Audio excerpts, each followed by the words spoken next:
Hi future millionaires, welcome back to Debt to Millionaire. I'm John, and today I'm going to be breaking down every single thing I've spent money on in the last 12 months as an early stage entrepreneur living in the UK. This is just another aspect of my daily life that I'm wanting to document so that we can look back in the future, and if all goes to plan, personal expenses won't be so much of an issue and not the ongoing stress that they cause me every day now. But before we jump in, please hit that like button, because every single like that this video gets, it gets the channel that little bit closer to monetization, where I'll be able to crank out even more content for you guys. In the last 12 months, between April 2020 and March 2021, which is the month that has just finished, I spent a grand total of $24,800.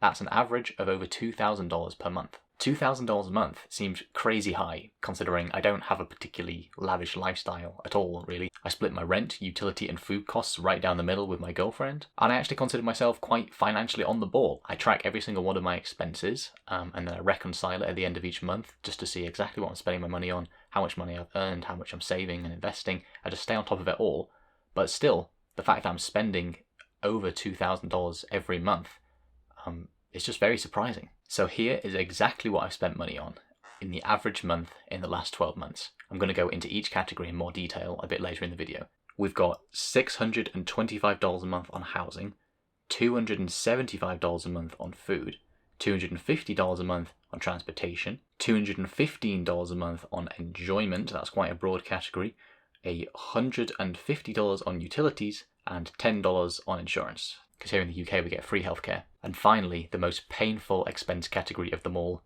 debt repayment, and that comes in at $525 every single month. That, by the way, is principal and interest, but I'll go into that in a bit more detail later in the video. About 2/3 of all of those costs is the price of living away from parents. So that's housing, utilities, food, and a little bit of transportation. I wouldn't have any of those costs if I just lived at home with my parents. Now, let's look at each of those expense categories in a bit more depth. You can go and watch the apartment video tour that I made of where I've been living for the last 12 months.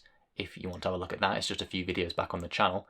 And that shows where I was paying $625 a month, and that was my half. My girlfriend was paying the other half. I say that's where I lived in the last 12 months. That's because I'm currently in the process of moving to a place that's a bit more economically friendly, because neither me or my girlfriend need to live in the centre anymore.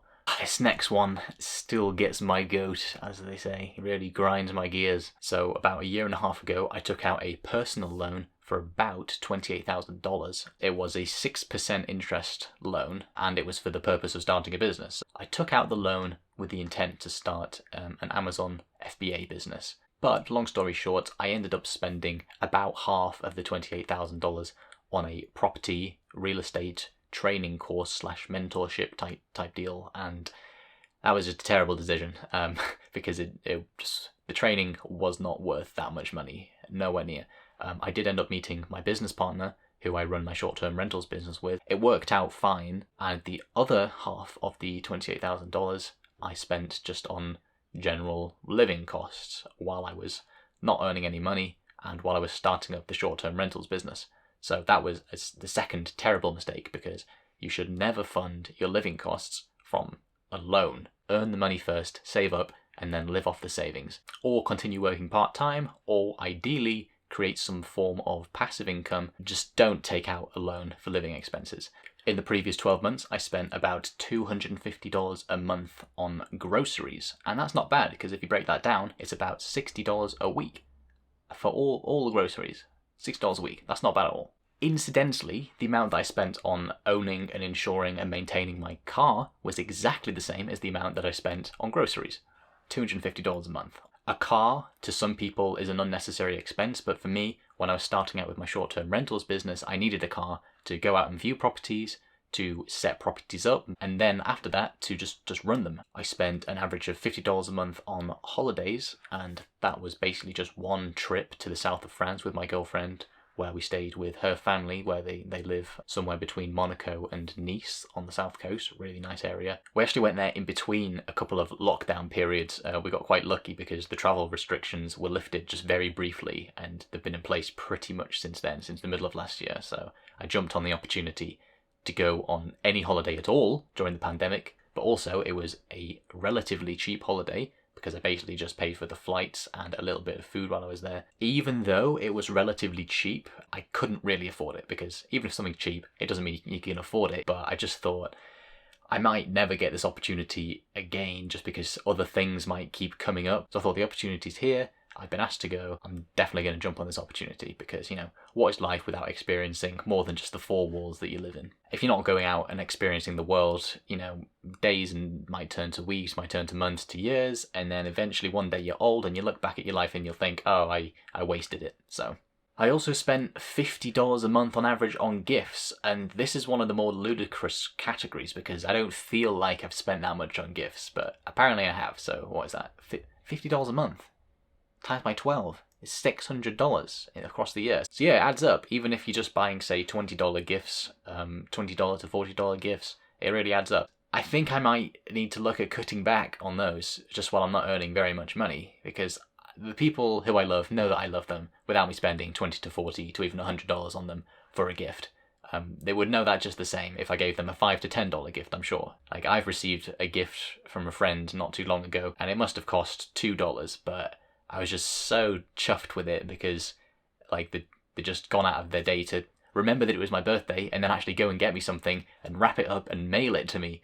I wouldn't have been any happier if it had cost $1,000. So we've got $50 on exercise, health, self-care, that kind of thing. So that's pretty much just the gym along with some other bits and bobs that are fitness related. The gym is absolutely essential. You might not be able to tell by looking at me. I mean, I'm not massive, but I've been very into weightlifting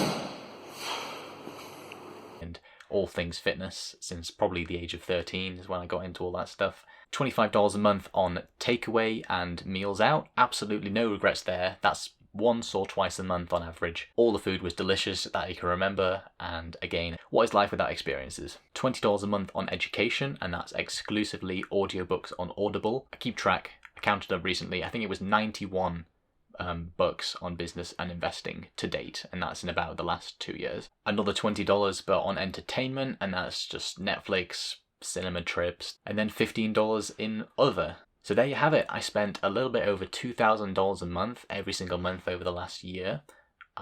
If I could go back and do anything differently, two things I would for sure do differently. I wouldn't have taken out that massive $28,000 personal loan, which is costing me over $500 a month. It's just bleeding money from me every single month. And the second thing I would have done differently is I would have moved out of the city centre sooner, just because we didn't need to be there. Instead of trying to cut down my expenses, my focus is on trying to earn more money, significantly more, to the point where the $2,000 of expenses is relatively insignificant compared to how much I'm earning. And I'm going to try and keep my personal expenses at $2,000 for as long as possible, at least for the next few years.